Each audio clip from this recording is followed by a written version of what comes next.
Hello, xin chào tất cả các bạn đã quay trở lại với kênh tiếp theo của A Chua TV. Và hôm nay A Chua TV sẽ đi chăn dê các bạn ạ. Đó các bạn thấy không? Dê đằng này.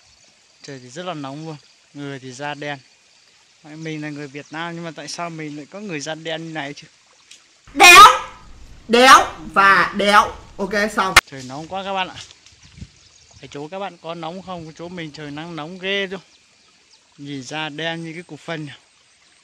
Đéo tin. Là lúa các bạn ạ. Chăn dê xung quanh nhà luôn. Đây là lúa.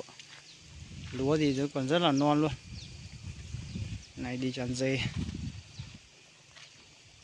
Anh em có ai mua dê thì cứ liên hệ cho mình nhé. Mình có bán dê.